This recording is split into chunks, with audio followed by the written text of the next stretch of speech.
Hello friends, welcome back. स्वागत है आपका पॉलिटी एंड गवर्नेंस के बहुत इंटरेस्टिंग टॉपिक। लगातार आप न्यूज में सुनते रहे होंगे कि जब पार्लियामेंट डिस्टर्ब होती है, अनरूली बिहेवियर होता है, वायलेंट बिहेवियर होता है, तो कई बार एक्चुअली दोनों हाउसेस ऑफ पार्लियामेंट या किन्हीं एक हाउस ऑफ द पार्लियामेंट, चाहे लोकसभा या राज्यसभा हो, कई बार एमपीज या मेंबर ऑफ पार्लियामेंट या सांसदों को एक्चुअली सस्पेंड कर दिया जाता है। क्या है वो प्रोविजंस, किसके पास वो पावर है, क्या इसकी हिस्ट्री रही है, क्या रूल्स हैं, क्या रेगुलेशंस हैं, किन कंडीशंस में इनको सस्पेंड किया जाता है, कब रिज्यूम करवाया जा सकता है, इन सभी के बारे में आज डिटेल में बात करने की कोशिश करेंगे। सबसे पहले टॉपिक न्यूज में क्यों बना रहा।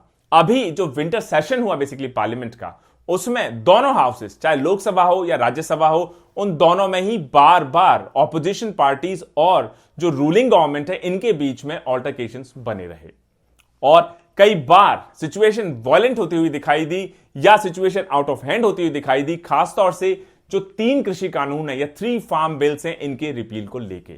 और फाइनली जो मिनिस्टर ऑफ पार्लियामेंट्री अफेयर्स हैं श्री प्रहलाद जोशी जी, उन्होंने जो हाउस के प्रिसाइडिंग ऑफिसर हैं उनके सामने एप्लीकेशन मूव की कि जो 12 राज्यसभा एमपीज हैं, जिसमें से 6 कांग्रेस के हैं, 2 तृणमूल कांग्रेस, 2 शिवसेना, 1 सीपीआई और 1 सीपीआई-एम के हैं, इनको बाकी जो सेशन है उसके लिए सस्पेंड कर दिया जाए। और जो रीजंस इसमें साइट किए गए कि क्यों इनको सस्पेंड किया जाए, कि इनका जो बिहेवियर है और इनका जो एक्ट है वो कंटेंशियस है, अनरूली है, अनसिविलाइज्ड आप जिसको कह सकते हैं, वायलेंट बिहेवियर है, साथ ही साथ जो सिक्योरिटी पर्सनल है उनके ऊपर भी हो सकता है इनके इंटेंशनल अटैक्स देखे गए हों। हुआ क्या एक्चुअली ऐसा राज्यसभा के मॉनसून सेशन में। पार्लियामेंट लगातार डिसरप्शंस को फेस कर रही है, खासतौर से जब से फार्म लॉज को 2020 के मॉनसून सेशन में पास किया गया। और जब बिल्स डिस्कशन के लिए आए राज्यसभा में, तो जो ऑपोजिशन एमपीज थे उन्होंने कहा कि इस बिल को पास करने या इन बिलों को पास करने से पहले इन बिलों को एक सिलेक्ट कमिटी के पास भेजा जाए। सिलेक्ट कमिटीज क्या होती हैं? सिलेक्ट कमिटीज ऐसी स्पेशलाइज कमिटीज होती हैं जो अलग अलग एरियाज में फॉर्म की जाती हैं और वो कमिटीज ऐसे बिल्स को स्क्रूटनाइज करती हैं माइन्यूटली कि किस तरीके से उसके प्रोविजंस को और बेटर बनाया जा सके और इफेक्टिव बनाया जा सके, डिटेल बनाया जा सके। और इसके बाद कई सारे एमपीज उन्होंने पेपर्स बेसिकली थ्रो किए डेप्यूटी चेयरमैन श्री हरवंश जी की तरफ। इस कारण से जो ऑपोजिशन के 6 एमपीज थे उनको सस्पेंड करना पड़ा। पार्लियामेंट ने फाइनली बिल्स को पास किया, बिना स्क्रूटिनी के कमिटी को बिल्स नहीं भेजे गए। और उसके बाद इस साल कि जो मॉनसून सेशन रहा उसमें ऑपोजिशन पार्टीज ने क्लियरली जो पेगासस हैकिंग और फार्म लॉज के इश्यूज हैं इनको डिस्कस करने के लिए डिमांड उठाती जाई रही। इलेक्ट्रॉनिक इंफॉर्मेशन टेक्नोलॉजी मिनिस्टर हैं श्री अश्विनी वैष्णव, उन्होंने जब एक स्टेटमेंट देने की कोशिश की पेगासस को, खासतौर से राज्यसभा में, तो तृणमूल कांग्रेस के जो एमपी हैं श्री शांतनु सेन जी, उन्होंने उनसे पेपर्स को स्नैच कर लिया, छीन लिया। इसके बाद दोनों में हीटेड एक्सचेंज हुए। फाइनली राज्यसभा में मिस्टर सेन को एक्चुअली सस्पेंड कर दिया गया for rest of the monsoon session. उसके बाद डिस्ट्रप्शंस लगातार चलते रहे दोनों हाउसेस में, चाहे वो लोकसभा हो या फिर राज्यसभा हो। जो ऑपोजिशन एमपीज हैं वो ये एक्विजिशन लगाते रहे कि एक्चुअली उनको सिक्योरिटी स्टाफ द्वारा मैन हैंडल किया जा रहा है। वहीं पे जो प्रिसाइडिंग ऑफिसर्स हैं उनको शायद ऐसा लगा कि जो हमारे एमपीज हैं इनका कंडक्ट रूली नहीं है, वायलेंट है, इनको सस्पेंड किया जाना शायद ठीक रहेगा। और फाइनली जो सेशन रहा, विंटर सेशन रहा, ये अपने स्केड्यूल से 2 दिन पहले ही खत्म कर दिया गया। अब हम समझने की कोशिश करेंगे कि वो कौन सी पावर्स हैं, किसके पास वो पावर्स हैं। प्रिसाइडिंग ऑफिसर्स के पास ऐसी कौन सी पावर्स हैं जिसके थ्रू अगर एमपीज हाउस के प्रोसीडिंग्स को डिस्टर्ब करते हैं, रोकते हैं या उसको इंपैक्ट करने की कोशिश करते हैं तो उनके खिलाफ कार्रवाई की जा सकती है। जो एमपीज हैं उनके लिए मैंडेटरी प्रोविजंस हैं कि आप जब भी हाउस में होंगे तो जो रूल्स हैं पार्लियामेंट्री एटिकेट के उनको आप फॉलो करेंगे। जैसे कि लोकसभा की रूल बुक वो स्पेसिफाई करती है कि जो भी एमपीज होंगे, ये अगर कोई स्पीच दे रहा है, कोई बोल रहा है, उसकी स्पीच को आप इंटरप्ट नहीं करेंगे, आप एब्सोल्यूट साइलेंस मेंटेन करेंगे। इसके अलावा आप हिस साउंड बना के या रनिंग कमेंट्रीज देके डिबेट्स के दौरान आप हाउस की प्रोसीडिंग्स को डिस्टर्ब, ऑब्स्ट्रक्ट नहीं करेंगे। जब नई टाइप की प्रोटेस्ट उभर कर सामने आने लगी तो इन रूल्स को 1989 में फिर से अपडेट किया गया और अब जो रूल्स हैं उसके हिसाब से आप स्लोगन आउट नहीं कर सकते, आप प्ले कार्ड्स डिस्प्ले नहीं कर सकते, आप डॉक्यूमेंट्स को टेयर नहीं कर सकते प्रोटेस्ट में, आप कोई कैसेट या टेप रिकॉर्डर आप हाउस में प्ले नहीं कर सकते। सिमिलरली जो लोकसभा की रूल बुक के ये रूल्स हैं, सिमिलर रूल्स राज्यसभा की प्रोसीडिंग्स पर भी एप्लीकेबल हैं और ये प्रोसीडिंग्स स्मूथली कंडक्ट हो। रूल बुक ये सारी पावर्स जो प्रिसाइडिंग ऑफिसर्स हैं, चाहे वो स्पीकर हो, डेप्यूटी स्पीकर हो या चेयरमैन वाइस चेयरमैन हो, उनको दोनों हाउसेस लोकसभा राज्यसभा को प्रोवाइड करती हैं। जो प्रिसाइडिंग ऑफिसर्स हैं दोनों हाउसेस के, वो किसी भी एमपी को यह कह सकते हैं कि आपको अब यहां इस हाउस से, लेजिस्लेटिव चेंबर से बाहर जाना होगा, विड्रॉ करना होगा। और अगर किसी कारण प्रिसाइडिंग ऑफिसर ने ऐसा किसी एमपी को, मेंबर ऑफ पार्लियामेंट को ऐसा इंस्ट्रक्शन दिया, तो ऑनरेबल मेंबर ऑफ पार्लियामेंट को उस पूरे दिन के लिए फिर लेजिस्लेटिव चैंबर में एंट्री नहीं करने दी जाएगी और हाउस की प्रोसीडिंग से उस दिन के लिए दूर रहना पड़ेगा। जो प्रिसाइडिंग ऑफिसर्स हैं ये चाहें तो उन एमपीज का नाम भी ले सकते हैं जो लगातार परसिस्टेंटली, जानबूझकर, विलफुली जो हाउस का बिजनेस है उसको ऑब्स्ट्रक्ट करते चले जा रहे हो। कई बार यह देखा जाता है और यूजुअली ऐसे केसेस में कि कोई जानबूझ के बार बार हाउस को डिस्टर्ब कर रहा है, तो जो ऑनरेबल पार्लियामेंट्री अफेयर्स मिनिस्टर्स होते हैं वो एक मोशन मूव करते हैं। किसके लिए? Actually presiding officer of that house, कि एक्चुअली इन एमपीज को सस्पेंड किया जाए क्योंकि ये हाउस को स्मूथली नहीं चल रहे दे रहे हैं, ये हाउस की सर्विसेज को डिस्टर्ब कर रहे हैं, इंटरप्ट कर रहे हैं। और अगर प्रिसाइडिंग ऑफिसर सेटिस्फाइड है तो वो चाहें तो वो जो सेशन ऑफ पार्लियामेंट है, मान लीजिए मॉनसून सेशन है या विंटर सेशन है, उस पूरे सेशन के एंड तक उन एमपीज को सस्पेंड कर सकते हैं। 2001 में लोकसभा ने अमेंड की अपनी रूल बुक को और स्पीकर को एक एडिशनल पावर और दी। एक नया रूल इंसर्ट किया गया 374A, जिसने स्पीकर को एम्पावर किया कि अगर वो चाहें तो एक्चुअली अगर कोई लगातार हाउस को या हाउस के बिजनेस को डिस्टर्ब कर रहा है तो स्पीकर ऑटोमेटिकली किसी एमपी को 5 दिन, मैक्सिमम 5 डेज के लिए सस्पेंड कर सकते हैं। दोस्तों 2015 में स्पीकर सुमित्रा महाजन जी ने इस नए रूल 374A को यूज किया और कांग्रेस के 25 एमपीज को सस्पेंड कर दिया। क्या ये जो इंटरप्शन, सस्पेंशन की साइकिल हम देख रहे हैं ये अभी के डिकेड्स में देखी जा रही है? नहीं, इसकी शुरुआत एक्चुअली इंडिपेंडेंस के बहुत ज्यादा दिनों बाद ही हो चुकी है।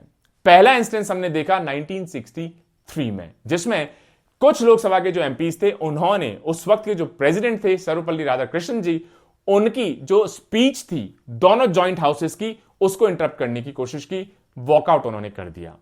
लोकसभा ने इन एमपीज को रेप्रिमांड किया कि आगे से आप इन गलतीज को नहीं करेंगे और 1989 में 63 एमपीज को सस्पेंड किया गया लोकसभा से, ठक्कर कमीशन की रिपोर्ट पे जब डिस्कशन चल रहा था। रिसेंटली अगर आप देखें 2010 में तो राज्यसभा से 7 एमपीज को सस्पेंड किया गया क्योंकि उन्होंने विमेन रिजर्वेशन बिल के जो डॉक्यूमेंट्स थे मिनिस्टर से, उनसे छीन के शायद उनको फाड़ने की कोशिश की। उसके अलावा एमपीज ने कई बार स्लोगन्स रेज किए, पेपर स्प्रे किया, उसके अलावा प्ले कार्ड्स भी डिस्कस किए। कितना मुश्किल है इन डिस्ट्रप्शंस के इशू को रिजॉल्व करवा पाना। जो प्रिसाइडिंग ऑफिसर्स हैं बहुत अलग लोगों के बहुत अलग अलग इस पे व्यूज रहे हैं, कई सारी कॉन्फ्रेंसेस हुई हैं और कुछ इंपॉर्टेंट की पॉइंट्स अगर हम आपसे बात करें, जिसमें जो फॉर्मर प्रेसिडेंट रहे हैं श्री के.आर. नारायणन, जिन्होंने एक्चुअली चेयरमैन भी रहे राज्यसभा के 1992 से 1997, उन्होंने कहा कि बड़ा मुश्किल सा सवाल है क्योंकि ज्यादातर जो डिस्ट्रप्शंस होते हैं या डिसऑर्डर्स होते हैं, ऑब्स्ट्रक्शंस होते हैं हाउस में, वो जनरली इस फ्रस्ट्रेशन का नतीजा होते हैं कि मेंबर्स को लगता है कि एक्चुअली हमें मौका नहीं मिल रहा है अपने पॉइंट को रेज करने का, अपनी बात को कहने का, या हमारा जो ग्रीवियांस है, हमारी जो दिक्कत है, इसकी प्रॉपर सुनवाई नहीं हो रही है, इसका रिड्रेसल नहीं हो रहा है। तो एक्चुअली अगर आपका मोटिव या आपकी मंशा जेन्युइन है कि अगर मुझे कहने का मौका नहीं मिल रहा है, तो कई बार हो सकता है आप शाउट करना शुरू कर दें, आप इंटरप्ट करना शुरू कर दें, आप प्ले कार्ड्स दिखाना शुरू कर दें, तो क्या हम रूल्स दिखा के उनकी आवाज को बंद करना चूज करेंगे? ज्यादा मुश्किल तब होता है जब एक्चुअली प्लान्ड तरीके से आप एक पार्लियामेंट्री ऑफेंस क्रिएट करें, आप डेलिबरेटली प्लान्ड तरीके से डिस्टर्बेंसेस क्रिएट करें। हो सकता है पॉलिटिकल मोटिव्स के लिए, हो सकता है सिर्फ पब्लिसिटी के लिए। ऐसे केसेस को स्टर्नली डील करना ज्यादा इंपॉर्टेंट होगा रादर देन कि अगर किसी का जनरली एक जेन्युइन ग्रीवियांस है और वो उसको कहने की कोशिश कर रहा है, उसको अपॉर्चुनिटी नहीं मिल पा रही है, तो ऐसे केसेस में शायद आप एक लीनियंट व्यू ले सकते हैं। सिमिलरली 2001 में अगर आप देखें तो जो नेशनल कॉन्फ्रेंस हुई सेंट्रल हॉल ऑफ पार्लियामेंट, जिसको इसी पर्टिकुलर इश्यू पर ऑर्गेनाइज किया गया कि जो डिस्ट्रप्शंस हैं इसको कैसे डील किया जाए, जिसमें अलग अलग पॉलिटिकल लीडर्स उन्होंने आके अपने अपने व्यूज को रखा और जिसमें honourable prime minister Shri Atal Bihari Vajpayee ji ने जो स्टेटमेंट दिया, मुझे लगता है सबसे लैंडमार्क बैलेंस स्टेटमेंट आज तक का होगा।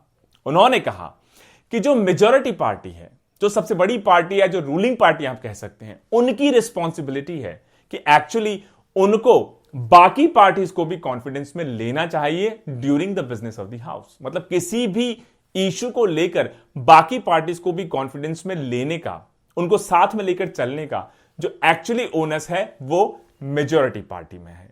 लेकिन साथ ही साथ जो ऑपोजिशन पार्टी है उनको भी पार्लियामेंट्री फॉर्म ऑफ डेमोक्रेसी में एक कंस्ट्रक्टिव रोल प्ले करना चाहिए, डिस्ट्रक्टिव नहीं। अगर उन्हें अपनी बात कहनी है तो वो व्यूज, वो बात उनको एक डिग्निफाइड तरीके से आगे रखनी चाहिए। और जो प्रिसाइडिंग ऑफिसर हैं उनको इस बात का ध्यान रखना चाहिए कि अगर कोई जेन्युइन कंसर्न है तो ऐसे मेंबर्स को आप proper opportunity of being heard, या उनकी बात को कहने का, उनके पॉइंट को उठाने का, उनके ग्रीवियंस को रिड्रेस करने का आप अप्रोप्रिएट चांस इंश्योर करें। वहीं पे सोनिया गांधी जी जो एक्चुअली लीडर ऑफ ऑपोजिशन है लोकसभा, उन्होंने तब कहा कि एक्चुअली डिबेट है वो किसी भी डेमोक्रेसी का एक सेंट्रल थीम है। और इस वजह से, लेकिन डिबेट का मतलब यह नहीं कि आप पार्लियामेंट के अंदर डिसऑर्डर क्रिएट करना शुरू कर देंगे। और उन्होंने कहा कि सभी पॉलिटिकल पार्टीज को, चाहे वो रूलिंग पार्टी हो चाहे वो ऑपोजिशन पार्टीज हो, उन्हें प्रिसाइडिंग ऑफिसर को पूरा सपोर्ट एक्सटेंड करना होगा कि किस तरीके से हम एक डिग्निफाइड तरीके से ऑपोजिशन अनकंफर्टेबल क्वेश्चंस पूछ सके गवर्नमेंट से। मतलब इन रूल्स को यूज करके किसी की जेन्युइन बात को, या अगर कोई स्क्रूटिनी है या कोई अनकंफर्टेबल क्वेश्चन है गवर्नमेंट के लिए, उसको बंद ना कर दिया जाए। लेकिन ऑपोजिशन पार्टीज को भी इंश्योर करना होगा कि उनका कोई जेन्युइन पॉइंट है या कोई क्वेश्चन वो गवर्नमेंट से पूछना चाह रहे हैं, स्क्रूटनाइज करना चाह रहे हैं, उसको एक पोलाइट तरीके से, डिग्निफाइड तरीके से अपनी बात को हाउसेस में रखें। यही बात श्री ममता बनर्जी ने भी कही, लीडर ऑफ तृणमूल कांग्रेस, कि किसी भी डेमोक्रेसी में जो रूलिंग पार्टी है सेंटर, हो सकता है कि स्टेट्स में कंट्रोल में ना हो, तो हो सकता है कि actually parliamentary form of democracy में बहुत सारे डिफरेंट टाइप के व्यूज हों, लेकिन सभी की रिस्पॉन्सिबिलिटीज है, सभी रिस्पॉन्सिबल ऑफिस बियरर्स की रिस्पॉन्सिबिलिटी है, हमारे ऑनरेबल मेंबर ऑफ पार्लियामेंट की रिस्पॉन्सिबिलिटी है, प्रिसाइडिंग ऑफिसर की रिस्पॉन्सिबिलिटी है, रूलिंग एंड ऑपोजिशन पार्टी की रिस्पॉन्सिबिलिटी है कि किस तरीके से कॉर्डियल तरीके से, रिस्पेक्टफुल तरीके से एक रिलेशनशिप को मेंटेन करते हुए, बिल्ड करते हुए ऑपोजिशन और रूलिंग पार्टीज के बीच में इन सारे इश्यूज को डेमोक्रेटिक तरीके से उठाते हुए इन सबको रिजॉल्व करवाएं। तो इस तरीके से मतलब कि जो रूल बुक है लोकसभा की, रूल बुक है राज्यसभा की, उसमें प्रिसाइडिंग ऑफिसर्स को पावर है कि अगर उनको लगता है कि कोई भी उन रूल्स को वॉयलेट कर रहा है तो उस केस में उनको चाहे तो वो एक दिन के लिए, चाहे तो एक्चुअली 374 ए के अंडर 5 दिन के लिए, चाहे तो पूरे एक्चुअली सेशन के लिए सस्पेंड कर सकते हैं।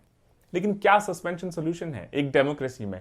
यह क्वेश्चन फूड फॉर थॉट आपके लिए है। या अगर आप मुझसे पूछें तो मेरा व्यू होगा जो honourable prime minister Shri Atal Bihari Vajpayee ji ने कहा कि एक्चुअली मेजॉरिटी की रिस्पॉन्सिबिलिटी है कि वो सारी पॉलिटिकल पार्टीज को, ऑपोजिशन को एक साथ लेके चले, और ऑपोजिशन का ये बेसिकली रिस्पॉन्सिबिलिटी है कि वो भी अपनी बात को एक डिग्निफाइड तरीके से, रिस्पॉन्सिबल तरीके से गवर्नमेंट तक पहुंचाएं और सभी कॉर्डियल तरीके से इस डेमोक्रेटिक इंस्टीट्यूशंस को फंक्शन करने दें। और प्रिसाइडिंग ऑफिसर एक लीनियंट व्यू लेते हुए जेन्युइन अगर कोई ऑब्स्ट्रक्टर है तो उसको पिनलाइज करें, और अगर जेन्युइन किसी का ग्रीवियंस है तो उसको हो सकता है थोड़ा सा आप लीवे दे सकते हैं। Stay tuned. जय हिंद, जय भारत।